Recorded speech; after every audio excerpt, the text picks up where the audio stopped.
Let's dive into the fascinating world of physics with Dr. Sina G. Good morning all. Welcome to lectures by Dr. SG. In today's class, we are going to discuss about what is a dimension, what is dimensional equations, how we can find the dimension of a physical quantity, derived physical quantity from the dimension of a fundamental quantity.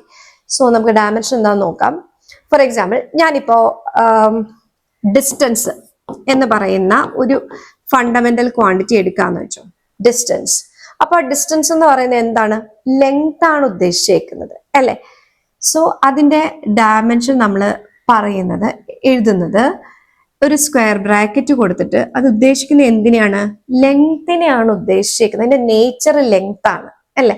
ഇനി അതേപോലെ നിങ്ങൾ ഇനി ഡിസ്പ്ലേസ്മെന്റും എടുത്തോളൂ. Displacement എടുക്കാമെങ്കിലും അതും അതിന്റെ nature എന്താണ്? Length ആണ് അതിന്റെ നേച്ചർ. സോ അതിനെ നമ്മൾ എൽ എന്നാണ് റെപ്രസെന്റ് ചെയ്യുന്നത്. അപ്പോൾ എന്താണ് dimension? Actually it is an entity used to describe the nature of a physical quantity. ഒരു ഫിസിക്കൽ ക്വാണ്ടിറ്റിയുടെ നേച്ചറിനെ ഡിസ്ക്രൈബ് ചെയ്യാൻ യൂസ് ചെയ്യുന്ന ഒരു എൻറ്റൈറ്റിയാണ് ഡയമെൻഷൻ എന്ന് പറയുന്നത്. അപ്പോൾ ഇവിടെ നമുക്ക് ഡയമെൻഷൻ, എന്തിന്റെ ഡയമെൻഷൻ എന്ന് പറഞ്ഞാലും അതെല്ലാം സ്ക്വയർ ബ്രാക്കറ്റിലായിരിക്കും റെപ്രസെന്റ് ചെയ്യുന്നത്. അപ്പൊ ഞാൻ ഓൾറെഡി പറഞ്ഞു, quantities are mainly classified into two: fundamental quantities and derived quantities. അപ്പൊ ഈ ഫണ്ടമെന്റൽ ക്വാണ്ടിറ്റീസിൽ വരുന്ന 7 ക്വാണ്ടിറ്റീസ് ഞാനിവിടെ ഫിസിക്കൽ ക്വാണ്ടിറ്റീസ് എഴുതിയിട്ടിട്ടുണ്ട്. ഇത് ഓൾറെഡി ഞാൻ കഴിഞ്ഞ ക്ലാസ്സിൽ ലെക്ചറിൽ ഡിസ്കസ് ചെയ്തതാണ്. അപ്പൊ അതിന്റെ യൂണിറ്റും ഇവിടെ എഴുതി വെച്ചിട്ടുണ്ട്. അപ്പൊ അതിന് കറസ്പോണ്ടിങ് ആയിട്ടുള്ള ഡയമെൻഷൻ എന്താന്ന് നോക്കാം. ഈ ഫണ്ടമെന്റൽ ക്വാണ്ടിറ്റീസിന്റെ ഡയമെൻഷൻ പഠിച്ചു വെക്കണം കേട്ടോ. അപ്പൊ നോക്കിക്കോ, ലെങ്ത്തിന്റെ ഡയമെൻഷൻ എൽ, മാസിന്റെ ഡയമെൻഷൻ എം, ടൈമിന്റെ dimension T, temperature dimension K. അപ്പൊ ഞാൻ കാര്യം പറഞ്ഞോട്ടെ, ഇവിടെ ഈ ഡയമെൻഷൻ ബ്രാക്കറ്റിലെ ടി എന്ന് കണ്ടു കഴിഞ്ഞാലേ നമ്മൾ പെട്ടെന്ന് വിചാരിക്കുന്നത് ടെമ്പറേച്ചർ ഉദ്ദേശിക്കുന്നതാണ്. അങ്ങനെ വിചാരിക്കരുത്. സ്ക്വയർ ബ്രാക്കറ്റിൽ ടി എന്ന് കണ്ടു കഴിഞ്ഞാൽ which is the dimension of time. Okay, square ബ്രാക്കറ്റിൽ കെ എന്ന് കണ്ടു കഴിഞ്ഞാൽ which is the dimension of temperature. അത് തെറ്റിപ്പോവരുത് കേട്ടോ. ദെൻ കറണ്ടിന്റെ ഡയമെൻഷൻ എ, സ്ക്വയർ ബ്രാക്കറ്റിലെ luminous indexന്റെ ഡയമെൻഷൻ സ്ക്വയർ ബ്രാക്കറ്റില് C D, and amount of സബ്സ്റ്റൻസിന്റെ ഡയമെൻഷൻ സ്ക്വയർ ബ്രാക്കറ്റില് മോൾ. ഇത്രയും സാധനങ്ങൾ പഠിച്ചു വെക്കണം. ഇനി നമുക്ക് ഒരു ഫണ്ടമെന്റൽ ക്വാണ്ടിറ്റീസിന്റെ ഡയമെൻഷനിൽ നിന്നും എങ്ങനെ ഒരു ഡിറൈവ്ഡ് ക്വാണ്ടിറ്റീസിന്റെ ഡയമെൻഷൻ കണ്ടുപിടിക്കാൻ നോക്കാം. ഫോർ എക്സാമ്പിൾ, ഞാനിപ്പം വോളിയത്തിന്റെ ഡയമെൻഷൻ ആണ് കാണുന്നതെന്ന് വെച്ചു. വോളിയം എന്ന് വെച്ച് കഴിഞ്ഞാൽ നമുക്കറിയാം length into breadth into height ആണെന്ന് നമുക്കറിയാം അല്ലേ? അപ്പൊ നമുക്ക് വോളിയത്തിന്റെ ഡയമെൻഷൻ കാണുമ്പോൾ എല്ലിന്റെ ലെങ്ത്തിന്റെ ഡയമെൻഷൻ എൽ തന്നെയാണ്. ബ്രെഡ്ത്ത് എന്ന് പറയുന്നതും ലെങ്ത് തന്നെയാണ് ഉദ്ദേശിക്കുന്നത്. സോ ഇതിന്റെ ഡയമെൻഷൻ എൽ ആണ്, ഹൈറ്റിന്റെ ഡയമെൻഷൻ എൽ ആണ്. സോ വോളിയത്തിന്റെ ഡയമെൻഷൻ എന്ത് കിട്ടും? എൽ ക്യൂബ് എന്ന് കിട്ടും. ഓക്കെ, അപ്പൊ നമുക്ക് ഒരെണ്ണം കൂടെ ഞാൻ ചെയ്ത് കാണിച്ചത്. ഇപ്പൊ ഡെൻസിറ്റിയുടെ ഡയമെൻഷൻ ആണ് നമ്മൾ കാണുന്നെങ്കിൽ, ഡെൻസിറ്റി എന്ന് പറയുന്നത് മാസ് ഡിവൈഡഡ് ബൈ വോളിയം ആണ്. സോ ഡെൻസിറ്റിയുടെ ഡയമെൻഷൻ ഞാൻ എടുക്കുകയാണെങ്കിൽ എന്ത് വരും? മാസിന്റെ ഡയമെൻഷൻ എം ആണ്, ഡിവൈഡഡ് ബൈ വോളിയത്തിന്റെ ഡയമെൻഷൻ എൽ ക്യൂബ് ആണ്. So what we get is M L raise to -3 എന്ന് കിട്ടും. കണ്ടോ? ഇങ്ങനെയാണ് ഡയമെൻഷൻ എഴുതേണ്ടത്.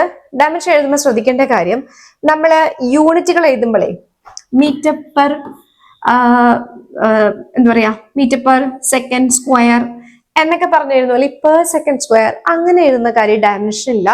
ഡയമെൻഷനിൽ നമ്മൾ ഡിനോമിനേറ്ററുള്ള ക്വാണ്ടിറ്റീസിനെ ന്യൂമറേറ്ററിൽ കൊണ്ടുപോയിട്ട് ഇതുപോലെ എൽ റേസ് ടു -3 അങ്ങനെ വേണം എഴുതാനായിട്ട്. അതുപോലെ തന്നെ അതൊരു സ്ക്വയർ ബ്രാക്കറ്റിൽ റെപ്രസെന്റ് ചെയ്യുകയും വേണം. ഓക്കെ, സോ നമ്മൾ ഓൾറെഡി പഠിച്ചതാണ് quantities are classified into two: fundamental quantities and derived quantities. So some of the derived ക്വാണ്ടിറ്റീസിന്റെ ഡയമെൻഷൻസ് ആണ് ഞാൻ അടുത്ത സ്ലൈഡിൽ എഴുതിയേക്കുന്നത്. ഇത് ഇത്രയും കണ്ട് നിങ്ങൾ പേടിക്കൊന്നും വേണ്ട, ഇതിൽ വേറെ കുറെയൊക്കെ നിങ്ങൾക്ക് അറിയാവുന്ന കാര്യം തന്നെയാണ്. കാരണം ഞാനിപ്പോ ഇമ്പോർട്ടന്റ് ആയിട്ടുള്ള കുറച്ച് ക്വാണ്ടിറ്റീസിന്റെ ഇക്വേഷനും യൂണിറ്റും ഡയമെൻഷൻ എഴുതിയിട്ടുണ്ടെന്നേ ഉള്ളൂ. അപ്പൊ നിങ്ങൾ ചെയ്യേണ്ട കാര്യം ഈ സ്ലൈഡിലുള്ളതൊന്ന് നോട്ട് ചെയ്ത് വെച്ചേര്. സോ നിങ്ങൾക്കത് പിൽക്കാലത്ത് വളരെയധികം ഉപകാരപ്പെടും. അത് മാത്രമല്ല, എഴുതി വെച്ചാൽ മാത്രം പോരാ കേട്ടോ, ഒന്ന് പഠിച്ചിട്ട് വെച്ചേക്കണം, കാണാതെ പഠിച്ചു വെച്ചേക്കണം. നമുക്ക് ഡിറൈവ് ചെയ്ത് വേണമെങ്കിൽ എടുക്കാം, ബട്ട് പ്രോബ്ലം ചെയ്യുമ്പോൾ ടൈം കൺസ്യൂമിങ് ആണ്. അപ്പൊ അതുകൊണ്ടൊന്ന് കാണാൻ പഠിച്ചു വെച്ചാൽ മതി. സോ സ്പീഡ് അല്ലെങ്കിൽ വെലോസിറ്റിയുടെ ഡയമെൻഷൻ എന്ന് പറയുന്നത് speed is equal to distance divide by time. So unit is metre second raise to -1. Dimension വരുമ്പം ഡിസ്റ്റൻസിന്റെ ഡയമെൻഷൻ എന്താണ്? എൽ ആണ്. ടൈമിന്റെ ഡയമെൻഷൻ ടി ആണ്. സോ LT⁻⁻1 എന്ന് വരും. ഇനി ആക്സിലറേഷന്റെ ഡയമെൻഷൻ വരുമ്പം ആക്സിലറേഷന്റെ equation velocity divide by time ആണ്. അപ്പൊ അതിൽ നിന്ന് നമുക്ക് ആക്സിലറേഷൻ കണ്ടുപിടിക്കാം. വെലോസിറ്റി ഓൾറെഡി എഴുതി, ഡിവൈഡ് ബൈ ടൈം വരുമ്പോഴത്തേക്കും ഒരു ഡിവിഷൻ ടിയുടെ വരും. സോ LT⁻2 എന്ന് വരും. ഇനി മൊമെന്റത്തിന്റെ ഡയമെൻഷൻ P = mv ആണ്. സോ മാസിന്റെ ഡയമെൻഷൻ പറയുന്നത് m ആണ്. വെലോസിറ്റി എന്ന് പറയുന്നത് LT⁻1. So mLT⁻1. അടുത്തത് ഫോഴ്സിന്റെ ഡയമെൻഷൻ F = ma. യൂണിറ്റ് എന്ന് പറയുന്നത് ന്യൂട്ടൺ ആണ്. അതിന്റെ ഡയമെൻഷൻ എന്ന് പറയുന്നത് മാസ് ഇൻറ്റു ആക്സിലറേഷൻ എടുക്കുമ്പം mLT⁻2 എന്ന് വരും. ഈ ഫോഴ്സിന്റെ ഡയമെൻഷൻ പഠിച്ചു വെച്ചേക്കണേ, കാരണം കണ്ടമാനം നമുക്ക് ആവശ്യം വരുന്ന സാധനമാണ്. അപ്പൊ ഡിറൈവ് ചെയ്യാൻ പോയാൽ നമ്മുടെ സമയം പോകും. ഇത് പഠിച്ചു വെക്കുക. Dimension of force is mLT⁻2. Okay, next is work. Work എന്ന് പറയുന്നത് force into distance or displacement ആണ്. അതായത് അതിന്റെ യൂണിറ്റ് ന്യൂട്ടൺ മീറ്റർ ആണ്, അല്ലെങ്കിൽ നമുക്ക് ജൂൾ എന്ന് എഴുതാം. എനർജി എന്ന് പറഞ്ഞാൽ എമൗണ്ട് ഓഫ് വർക്ക് ആണ്. സോ രണ്ടിന്റെ യൂണിറ്റ് ജൂൾ എന്ന് വേണമെങ്കിൽ നമുക്ക് എഴുതാം. അതുപോലെ രണ്ടിന്റെയും ഡയമെൻഷനും ഒന്ന് തന്നെയാണ്. സോ ഡയമെൻഷൻ ഈസ് ഫോഴ്സിന്റെ ഡയമെൻഷൻ ഇൻറ്റു ഒരു ലെങ്തൂടെ കയറി വരും. സോ mL²T⁻2 എന്ന് വരും. ഇനി പവറിന്റെ യൂണിറ്റ്, പവർ എന്ന് പറയുന്നത് വർക്ക് ഡിവൈഡ് ബൈ ടൈം ആണ്. So unit is what. വർക്കിന്റെ ഡയമെൻഷൻ നമുക്ക് ഓൾറെഡി അറിയാം, ഡിവൈഡഡ് ബൈ ഒരു ടിയുടെ വരും. സോ mL²T⁻3 എന്ന് വരും. ഇനി പ്രഷറിന്റെ ഡയമെൻഷൻ, പ്രഷർ എന്ന് പറഞ്ഞു കഴിഞ്ഞാൽ ഫോഴ്സ് ബൈ ഏരിയ ആണ്. അപ്പൊ അത് നമുക്കൊന്ന് ഡിറൈവ് ചെയ്ത് നോക്കാം. Force by area. Pressure is force divided by area. So ഞാൻ പ്രഷറിന്റെ ഡയമെൻഷൻ കാണാൻ പോവാണ്. ഫോഴ്സിന്റെ ഡയമെൻഷൻ അപ്പൊ എനിക്ക് അറിഞ്ഞിരിക്കണം mLT⁻2. ഈ ഡയമെൻഷൻ എനിക്ക് അറിയത്തില്ലെങ്കിൽ പിന്നെ F = ma എന്ന് ഞാൻ ഡിറൈവ് ചെയ്യാൻ പോകേണ്ടി വരും. അപ്പൊ സമയം പോകത്തില്ലേ നമുക്ക് അങ്ങനെ സമയം വേസ്റ്റ് ചെയ്യാനില്ല കേട്ടോ. സോ നമ്മൾ വേഗം കാണാൻ പഠിച്ച് നമ്മൾ എഴുതി വെച്ചിട്ടുണ്ട്. പിന്നെ ഏരിയയുടെ ഡയമെൻഷൻ എന്ന് പറയുന്നത് എന്താണ്? L² ആണ്. അപ്പൊ ഇങ്ങനെ വരുമ്പം എനിക്കിതിനെ ഇവിടെ ഈ L² എനിക്ക് മുകളിലോട്ട് കൊണ്ടുപോകാം. So what we get is mLT⁻2 L⁻2 എന്ന് വരും. ഇവിടെ ഒരു L ഉണ്ട്, ഇവിടെ ഒരു L⁻2 ഉണ്ട്. രണ്ടും കൂടെ ക്യാൻസൽ ആയി പോയിട്ട് നമുക്ക് എന്ത് കിട്ടും? mL⁻1 T⁻2. കണ്ടോ? ഇതാണ് നമ്മുടെ പ്രഷറിന്റെ ഡയമെൻഷൻ. നമ്മൾ ചെയ്ത് ശരിയാണോ നമ്മൾ ചെക്ക് ചെയ്യാം. So dimension of pressure is mL⁻1 T⁻2. Okay അല്ലേ? സോ ഇത്രയും കാര്യങ്ങളുടെ ഡയമെൻഷനും അതിന്റെ കറസ്പോണ്ടിങ് ആയിട്ടുള്ള ഇക്വേഷൻസും അതിന്റെ കറസ്പോണ്ടിങ് ആയിട്ടുള്ള യൂണിറ്റുകളും ഒന്ന് ബൈഹാർട്ട് ചെയ്ത് വെച്ചേക്കണം. ഓക്കെ, ഞാൻ ബൈഹാർട്ട് ചെയ്യാൻ അങ്ങനെ പ്രോത്സാഹിപ്പിക്കാറില്ല, പക്ഷേ ചില സാധനങ്ങളൊക്കെ നമുക്ക് ബൈഹാർട്ട് ചെയ്തേ പറ്റത്തുള്ളൂ. അപ്പൊ അങ്ങനെയുള്ളതൊന്ന് പഠിച്ചു വെക്കാം. സോ നമുക്കൊരു പ്രോബ്ലം ചെയ്യാം. നമുക്ക് ഈ കൺസെപ്റ്റ് ക്ലിയർ ആയോ നോക്കണമല്ലോ. അപ്പൊ നമുക്കൊരു പ്രോബ്ലം ചെയ്യാം. ഇങ്ങനെയാണ് ഡയമെൻഷന്റെ പ്രോബ്ലംസ് ചോദിക്കുന്നത് കേട്ടോ. പ്ലസ് 1 എങ്ങനെ പോയാലും ഡയമെൻഷന്റെ ഒരു പ്രോബ്ലം നിങ്ങളുടെ എക്സാമിന് ഉണ്ടാവും. So deduce the dimension formula for the following physical quantities. First one gravitational constant, second one surface tension. Surface tension എന്ന് പറഞ്ഞാൽ ഫോഴ്സ് ബൈ ലെങ്ത് ആണ്. അപ്പൊ ഇത് നിങ്ങൾ ഒരു ഹോംവർക്ക് ആയിട്ട് അങ്ങോട്ട് ചെയ്തോളൂ. ഞാൻ ഗ്രാവിറ്റേഷണൽ കോൺസ്റ്റന്റിന്റെ ഡയമെൻഷൻ ഡിറൈവ് ചെയ്ത് കാണിച്ചു തരാം. ഓക്കെ, ഗ്രാവിറ്റേഷണൽ കോൺസ്റ്റന്റ് കാണാനാണ് ചോദിച്ചേക്കുന്നത്. അപ്പൊ നമുക്ക് ഈ ഗ്രാവിറ്റേഷൻ കോൺസ്റ്റന്റ് ഉള്ള ഗ്രാവിറ്റിയെ പറ്റിയിട്ട് അറിയാവുന്ന ഒരു ഇക്വേഷനാണ് നമുക്ക് അറിയുന്നത്. സോ അത് ഞാൻ എഴുതുകയാണ്. F = Gm1 m2 divided by r². കണ്ടോ? ഇതാണ് നമ്മുടെ എന്ത് ഇക്വേഷൻ. ഇതിനകത്തുനിന്ന് ജിയുടെ ഡയമെൻഷൻ കാണാനാണ് എന്ത് അവർ ചോദിച്ചിട്ടുള്ളത്. അപ്പൊ ജിയുടെ ഡയമെൻഷൻ നമുക്ക് ഇക്വേഷൻ ഒന്ന് റീറൈറ്റ് ചെയ്യാം. So G = FR² divided by m1 m2 എന്ന് വരും അല്ലേ? അപ്പൊ ഞാൻ ജിയുടെ ഡയമെൻഷൻ കാണാൻ പോവാണ്. Dimension of G is dimension of force. ഫോഴ്സിന്റെ ഡയമെൻഷൻ എന്തായിരുന്നു? mLT⁻2 അല്ലെ? ഇതാണ് നമ്മുടെ ഫോഴ്സിന്റെ ഡയമെൻഷൻ. Into r². R എന്ന് പറഞ്ഞ ഡിസ്റ്റൻസ് ആണ്, ലെങ്ത് ആണ് അവിടെ ഉദ്ദേശിച്ചിരിക്കുന്നത്. സോ അതിന്റെ ഡയമെൻഷൻ വരുമ്പം r² ഉള്ളത് കൊണ്ട് ഇവിടെ എന്ത് വരും? L² എന്ന് വരും. കണ്ടോ? ഹോൾ ഡിവൈഡഡ് ബൈ ഇതെന്ന് പറഞ്ഞു കഴിഞ്ഞാൽ മാസ് ആണ്. മാസിന്റെ യൂണിറ്റ് അല്ല ചോദിച്ചേക്കുന്നത്, ഡയമെൻഷൻ ആണ്. സോ എം വരും, M1-ൻ്റെതും എം വരും, M2-ൻ്റെതും എം വരും. കണ്ടോ? അപ്പൊ ഇതിനെ നമുക്കൊന്ന് റീഅറേഞ്ച് ചെയ്യാം. ഈ M² വരും, M² ന്യൂമറേറ്ററിൽ പോകും. അപ്പൊ എന്താ കിട്ടുക? M² ന്യൂമറേറ്ററിൽ പോകുമ്പോൾ m⁻² എന്നാ വരിക. സോ ഇവിടെ ഓൾറെഡി m⁻² വരും, m⁻² വരും. ഞാൻ ഇനി അങ്ങ് ന്യൂമറേറ്ററിലോട്ട് കൊണ്ടുപോയി കേട്ടോ. m⁻² എന്ന് വരും. സോ ഇത് ചെയ്യുമ്പോൾ നമുക്ക് കിട്ടുന്നത് ഇതും കൂടെ ചേരുമ്പോൾ m⁻1 വരും. ഇവ രണ്ടരുടെ L³ വരും, T⁻² വരും. ഇതാണ് ഗ്രാവിറ്റേഷണൽ കോൺസ്റ്റന്റിന്റെ ഡയമെൻഷൻ വരുന്നത്. m⁻1, L⁻3, T⁻². ഓക്കെ അല്ലേ? ഇനി അടുത്ത ടൈപ്പ് ഓഫ് പ്രോബ്ലം എന്ന് വെച്ച് കഴിഞ്ഞാല് ഇവിടെ ഞാൻ എഴുതിയിട്ടുണ്ട്. നോക്കാം. Check whether the following equation is dimensionally correct or not. ഇവിടെ ഒരു ഇക്വേഷൻ തന്നിട്ടുണ്ട്. ഈ ഇക്വേഷൻ ഡയമെൻഷനലി കറക്റ്റ് ആണോ അല്ലയോ എന്ന് അറിയണം. അപ്പൊ അതിന് വേണ്ടിയിട്ട് അപ്പൊ ഇവിടെ കണ്ടു കഴിഞ്ഞാൽ നിങ്ങൾക്ക് അറിയാമായിരിക്കും, മിസ് ½ അല്ലേ വരുന്നത് എന്നുള്ളത്. ഇക്വേഷൻ നമുക്ക് അറിയാവുന്നതുകൊണ്ട് അങ്ങനെ പറയാം. സോ ഞാനിപ്പോ ഇവിടെ തെറ്റ് ചെയ്തേക്കാം. അപ്പൊ എന്താ ഡയമെൻഷൻ വരുന്നത് നമുക്ക് നോക്കാം.